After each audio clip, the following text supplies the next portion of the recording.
Hello student, इसके पहले video में मैंने मस्तिष्क के बारे में बताया था, जो चैप्टर 1 का था। ये भी चैप्टर 1 का चौथा टॉपिक है, पार्ट 4। आज हम लोग देखेंगे रीढ़ रज्जु और प्रतिवर्ती क्रिया। रीढ़ रज्जु जो है ये भी सेंट्रल नर्वस सिस्टम सीएनएस का एक हिस्सा है।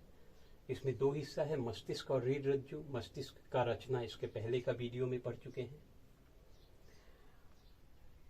ये रीढ़ रज्जु मस्तिष्क के साथ जुड़ा हुआ है। अगर हम लोग यहाँ पर चित्र देखते हैं, अगर ये मनुष्य का मस्तिष्क है तो इससे ये जुड़ा हुआ जो एक नाल जैसा, नली जैसा, ट्यूब जैसा जो रचना दिखाई दे रहा है, ये रीढ़ रज्जु है, जो हमारे रीढ़ के हड्डी, ये जो काला रंग का देख रहे हो दोनों तरफ, रीढ़ के हड्डियों के अंदर सुरक्षित रहता है।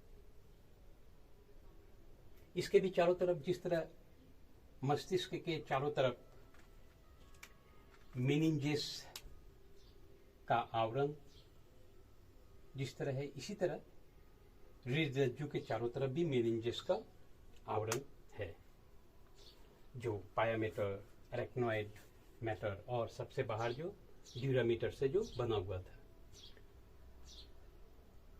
इसके दोनों तरफ जो लाल रंग का लाइन देख रहे हो, ये नर्व है। 31 जोड़ा नर्व निकलता है रीढ़ रज्जु से, पूरा शरीर में ये फैला हुआ रहता है।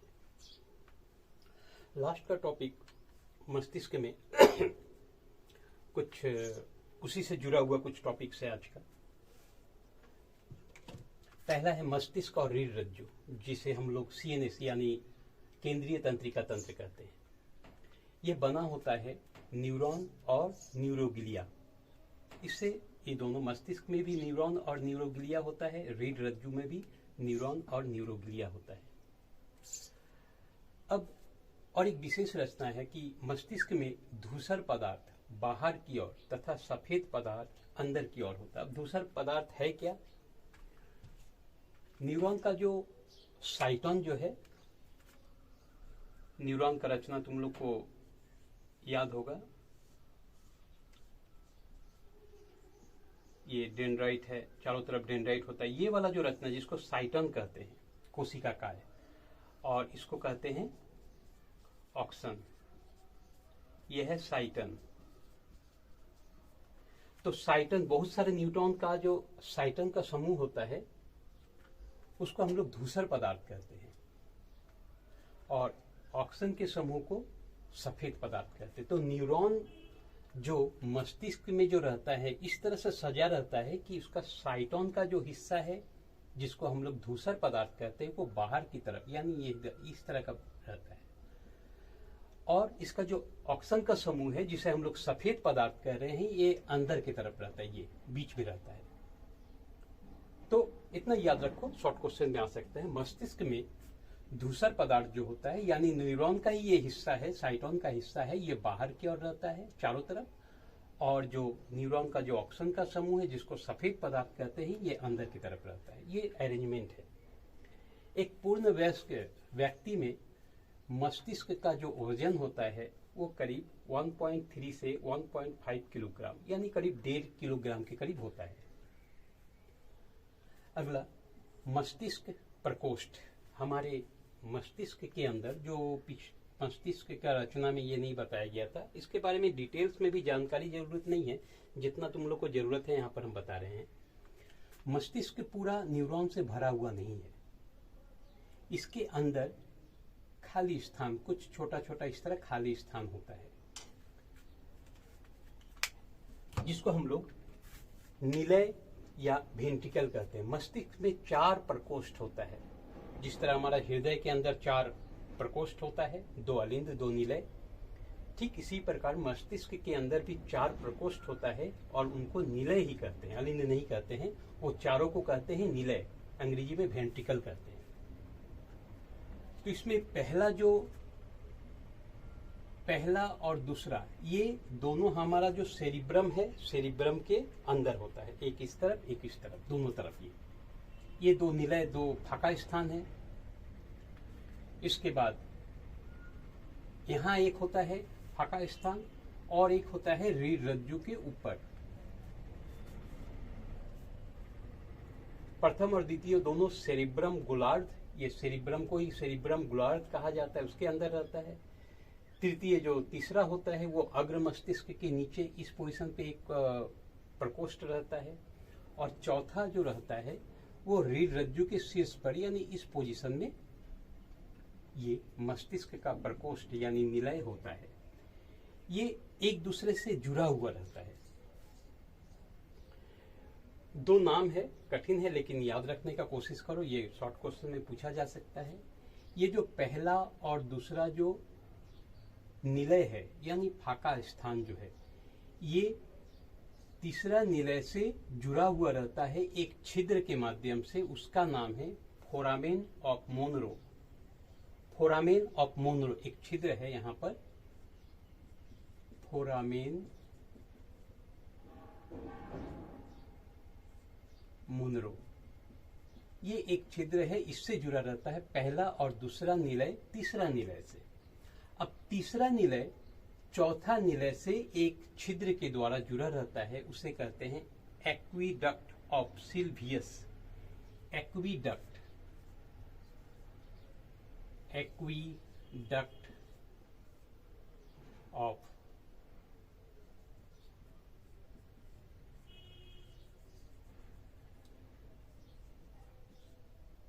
सिल्वियस। ये दो नाम है, याद रखने का कोशिश करोगे।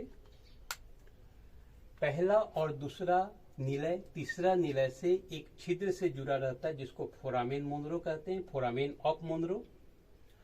और ये जो तीसरा है चौथा निलय से जुड़ा रहता है एक छिद्र से, उसको कहते हैं एक्वीडक्ट ऑफ सिल्वियस।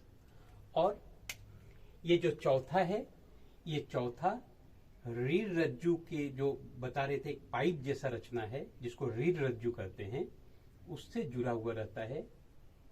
इस प्रकार से रीढ़ रज्जु का अंदर जो फाका स्थान है ये हम लोग लाल देख पा रहे हैं, ये है।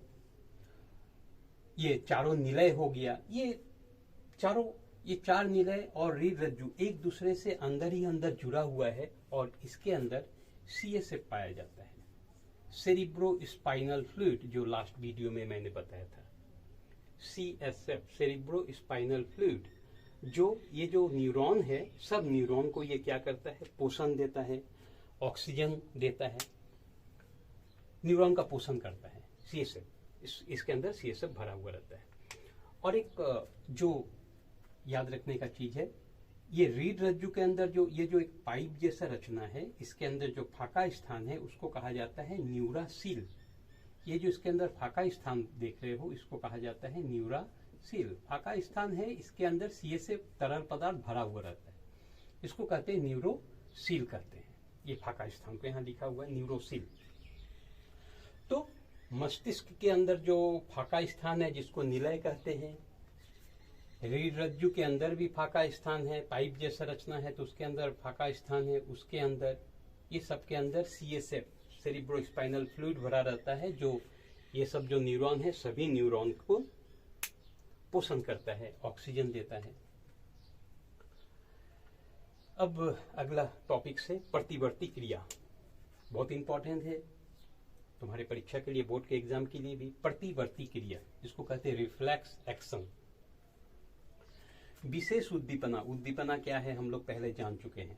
विशेष उद्दीपना के प्रभाव से अचानक और अनैच्छिक प्रतिवर्ती प्रतिक्रिया को प्रतिवर्ती क्रिया कहते हैं। देखो यहाँ पर दो विशेषता है, अचानक बताया गया है, यानी ये सोच समझ के नहीं होता। ये जो क्रिया हो रहा है, कुछ क्रिया हो रहा है उद्दीपन के प्रभाव से। कैसा क्रिया हो रहा है? अचानक हो रहा है, बिना सोचे समझे।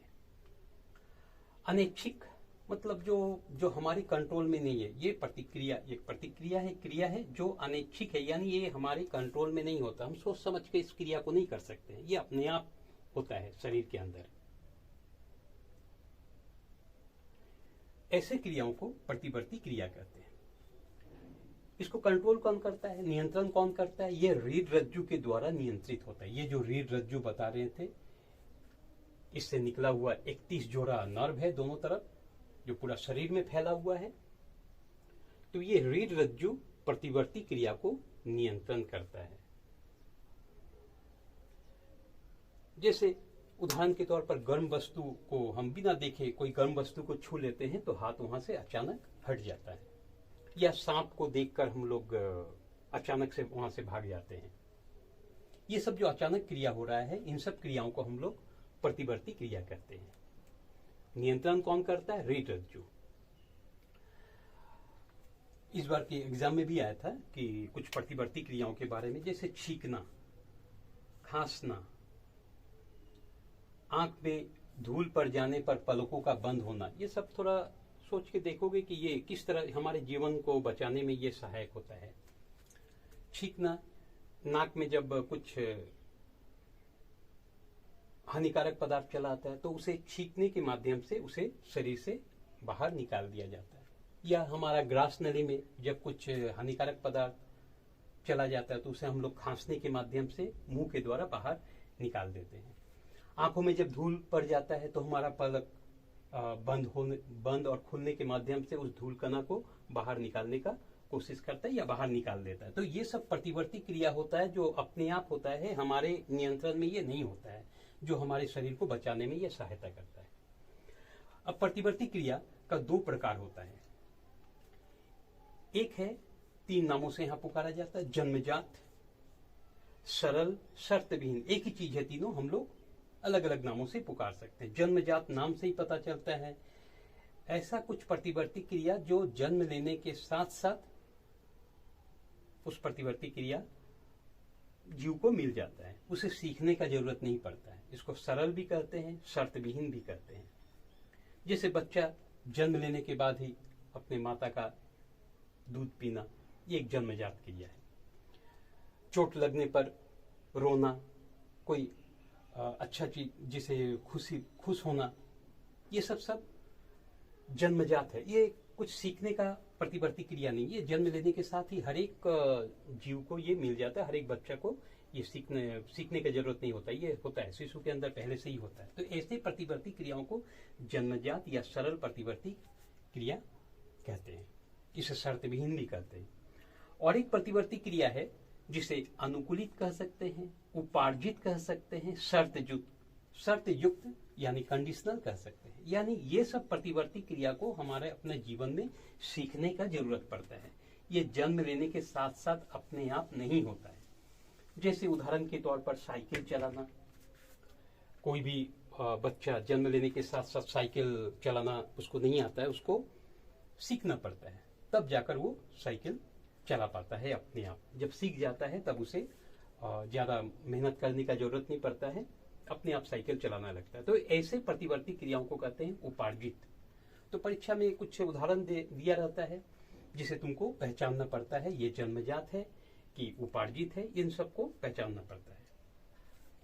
तो अगर पूछा जाए परीक्षा में तो तुम लोग इस तरह लिख सकते हो, ऐसे प्रतिवर्ती क्रिया जो जन्म के साथ ही जीव में आ जाता है या जीव में होता है, ऐसे प्रतिवर्ती क्रियाओं को जन्मजात कहते हैं जिसे सीखने का जरूरत नहीं पड़ता है। और उपार्जित प्रतिवर्ती क्रिया क्या है? ऐसे प्रतिवर्ती क्रियाएं जो जीव को सीखने का आवश्यकता पड़ता है। ऐसे प्रतिवर्ती क्रियाओं को उपार्जित प्रतिवर्ती क्रिया कहते हैं। अब अगला टॉपिक है प्रतिवर्ती पथ। ये जो प्रतिवर्ती क्रिया होता है हमारे शरीर में किस प्रकार से होता है उसको एक चित्र के माध्यम से दिखाया गया है। ये जो चित्र है, ये जो देख रहे हो, ये है रीढ़ रज्जु को अगर यहां से काटा जाए, इसको क्रॉस सेक्शन कहते हैं, इस तरह एक क्रॉस किया जाए तो इस प्रकार का चित्र देखने को मिलता है। ये जो बीच में जो एक यहां पर देख रहे हो, इसको कहा जाता है न्यूरासिल।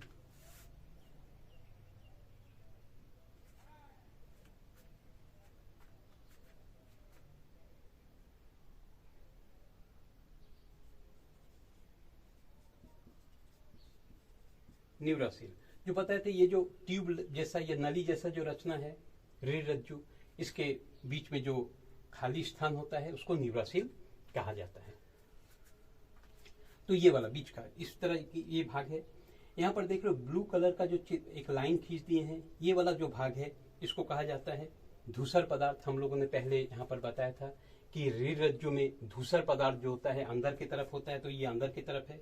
और इसके चारों तरफ जो देख रहे हो ये जो फाका स्थान है इसको बोलते हैं सफेद पदार्थ, यानी ये न्यूरॉन का एक्सन का हिस्सा है और उसका जो साइटोन होता है इस तरह इधर इस तरफ होता है। ये न्यूरोसिल यहाँ पर लिखा हुआ है, जिसके अंदर न्यूरोसिल के अंदर CSF भरा हुआ रहता है। तो ये न्यूरॉन रीढ़ रज्जु का एक काटा हुआ भाग है, एक क्रॉस सेक्शन है। इस तरह का न्यूरोसिल रहता है। तो यहाँ पर अगर काट लिया जाए तो इस प्रकार चित्र देखने को मिलेगा।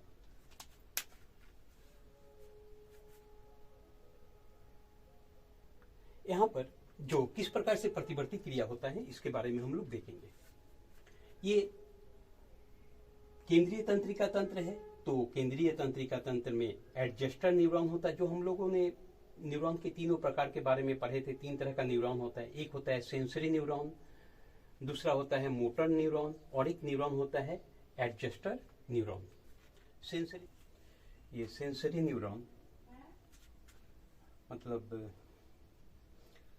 संवेदना जो है, जिसे त्वचा, हाथ का त्वचा, मान लेते हाथ का त्वचा, कोई गर्म वस्तु को छूने से ये जो उद्दीपना है ये सेंसरी न्यूरॉन के द्वारा शरीर के अंदर से होता हुआ रीढ़ रज्जु के पास चला आता है।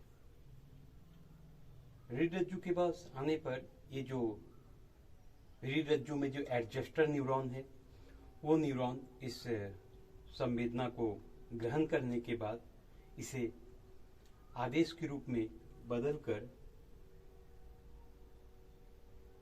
जो ग्रीन कलर का जो मोटर न्यूरॉन है, इस न्यूरॉन से हाथ में जो मांसपेशियां है उन मांसपेशियों को ये आदेश देता है हाथ को वहां से तुरंत हट जाने के लिए। तो ये क्रियाएं बहुत अल्प समय में, बहुत थोड़ा सा समय में होता है, बहुत स्पीड होता है और अपने आप अचानक हो जाता है क्रिया। हम शरीर को समझने के पहले, मतलब मेरा मस्तिष्क को समझने से पहले ही ये क्रिया पूरा संगठित हो जाता है। तो ये एक प्रतिवर्ती क्रिया को दिखाने का एक पथ है कि हमारे शरीर में किस प्रकार से प्रतिवर्ती क्रिया है। इसे प्रतिवर्ती पथ या रिफ्लेक्स आर्क कहते हैं। इंपॉर्टेंट है, ये कभी चित्र में भी पूछा जा सकता है, बोर्ड का परीक्षा में इस तरह पूछा गया है। क्या होता है त्वचा में, फिर से और एक बार, त्वचा में गर्म वस्तु, जैसे हाथ से कोई गर्म वस्तु छू जाने से हाथ में जो त्वचा है, त्वचा में जो ग्राहक होता है, त्वचा में न्यूरॉन भी होता है, वो ग्राहक इस गर्म नामक जो उद्दीपना है, गर्म वस्तु का जो उद्दीपना है उसे ग्रहण कर सेंसरी न्यूरॉन के द्वारा केंद्रीय तंत्रिका तंत्र का जो रीढ़ रज्जु है, रीढ़ रज्जु तक ले आता है। यहाँ लाने के बाद यहाँ पर एडजस्टर न्यूरॉन होता है। ये संवेदना को ग्रहण कर उसे आदेश में बदलकर जो मोटर न्यूरॉन जो होता है, मोटर न्यूरॉन के द्वारा यह हमारे हाथ के मांसपेशियों में आदेश भेजता है हाथ को तुरंत हट जाने के लिए। हाथ तुरंत हट जाता है। इस प्रकार से एक प्रतिवर्ती क्रिया संपन्न होता है। ओके, आज यहाँ फिर यहाँ तक ही, नेक्स्ट क्लास में फिर अगला टॉपिक्स। ओके।